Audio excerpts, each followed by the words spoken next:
প্রিয় দর্শক, আজ আমরা কোটা মুভমেন্ট ইন বাংলাদেশ প্যারাগ্রাফটি সহজ শব্দ দিয়ে অর্থ সহকারে ভেঙে ভেঙে বুঝে পড়ার চেষ্টা করব। আমরা অনেকেই প্যারাগ্রাফ টানা মুখস্থ করি, কিন্তু এটা আমাদের আয়ত্তে থাকে না। তাই অর্থসহ বুঝে পড়লে সবসময় মনে থাকবে এবং ইংরেজি রাইটিং স্কিল বাড়বে। এটি সহজ শব্দ দিয়ে তৈরি করা হয়েছে, যা সকল ক্লাসের ছাত্রদের জন্য উপযোগী। তবে শুরু করা যাক। কোটা মুভমেন্ট বাংলাদেশ। কোটা ইস্যু মানে কোটা সমস্যা ছিল, ওয়াজ এ গ্রেট প্রবলেম, একটি বড় সমস্যা।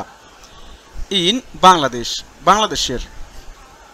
কোটা ইস্যুটি বাংলাদেশের একটি বড় সমস্যা ছিল। There was 56% quota, there was 56% quota in government job. বাংলাদেশের সরকারি চাকরিতে 56% কোটা ছিল। There was 56% quota in government job in Bangladesh. বাংলাদেশের সরকারি চাকরিতে প্রায় 56% কোটা ছিল। ইট ওয়াজ এ গ্রেট, এটা ছিল একটি বড় বা বিরাট। ডিসপ্যারিটি অর্থ অসমতা।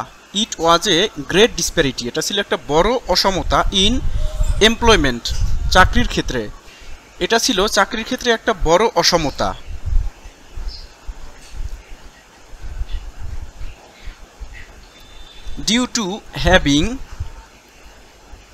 ডিউ টু ঘটিত, হ্যাভিং সাস হাই কোটা মানে এত বেশি কোটা থাকার কারণে। Due to having such high quota, এত বেশি কোটা থাকার কারণে।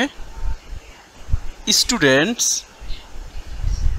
মানে ছাত্রছাত্রীরা। স্টার্টেড শুরু করতেছিল, started to suffer. Due to having such high quota, এত বেশি কোটা থাকার কারণে। স্টুডেন্ট স্টার্টেড, ছাত্রছাত্রীরা শুরু করেছিল। টু সাফার, ভুগতে। সাফার অর্থ ভোগা। ডিসক্রিমিনেশন অর্থ বৈষম্য, মানে এত বেশি কোটা থাকার কারণে শিক্ষার্থীরা বৈষম্যের শিকার হতে শুরু করেছে। দ্য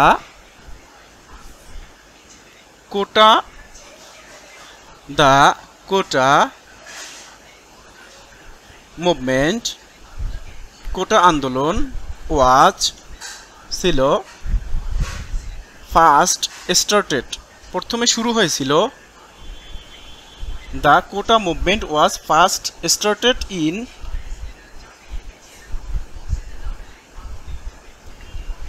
2018 সালে। দ্যাট ওয়াজ, যেটা ছিল, the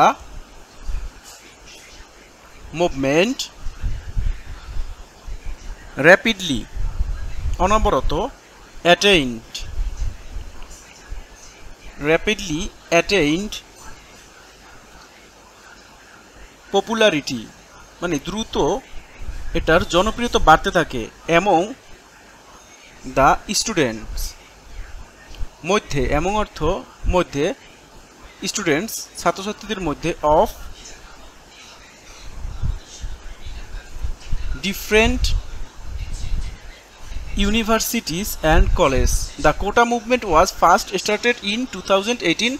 That was the movement rapidly attained popularity among students of different universities and college. মানে 2018 সালে সর্বপ্রথম কোটা আন্দোলন শুরু হয়, যে আন্দোলনটি বিভিন্ন বিশ্ববিদ্যালয় ও কলেজের শিক্ষার্থীদের মধ্যে দ্রুত জনপ্রিয়তা অর্জন করে।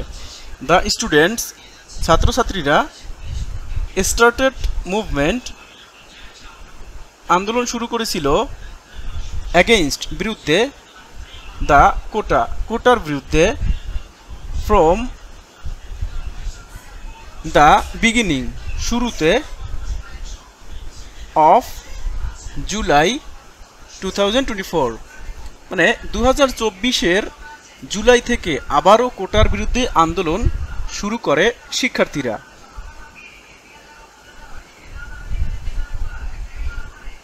by July 2024 মানে জুলাই 2024-এর জুলাইয়ে around 200 people had been killed মানে জুলাই মাসের 24 তারিখ পর্যন্ত প্রায় 200 জন নিহত হয়েছিল। had been killed মানে নিহত হয়েছিল। the government সরকার then তারপর came under pressure মানে চাপের মুখে পড়ে। the government Sarkar then came under pressure সরকার চাপের মুখে পড়ে and brought down কমিয়ে আনা brought down মানে কমিয়ে এনেছিল the quota to 5%। এরপর সরকার চাপের মুখে পড়ে কোটা 5% নামিয়ে আনে। বাট কিন্তু দ্য স্টুডেন্টস ছাত্রছাত্রীরা কন্টিনিউড মানে চালিয়ে যেতেছিল দ্য স্টুডেন্ট কন্টিনিউড চালিয়ে যেতেছিল টু প্রোটেস্ট তাদের আন্দোলন। প্রোটেস্ট অর্থ আন্দোলন। দ্য কিলিং মানে হত্যার প্রতিবাদে and the general public joined in কিন্তু ছাত্ররা হত্যার প্রতিবাদ অব্যাহত রাখে বা চালিয়ে যেতে থাকে এবং সাধারণ জনগণ এতে যোগদান করে। আফটার দ্যাট এরপরে দ্য ডিক্টেটোরিয়াল মানে স্বৈরাচারী। আফটার দ্যাট এরপরে দ্য ডিক্টেটোরিয়াল স্বৈরাচারী government Sarkar. After that the dictatorial government এরপরে স্বৈরাচারী সরকার ছিল ফোর্সড টু ফ্লি মানে পালিয়ে যাওয়ার জন্য বা পালিয়ে যেতে। In the face of the movement মানে পালাতে বাধ্য হয়। ফেস অফ দ্য মুভমেন্ট এরপর আন্দোলনের মুখে স্বৈরাচারী সরকার পালাতে বাধ্য হয়। আলটিমেটলি মানে পরিশেষে। আলটিমেটলি অর্থ পরিশেষে। ইট ওয়াজ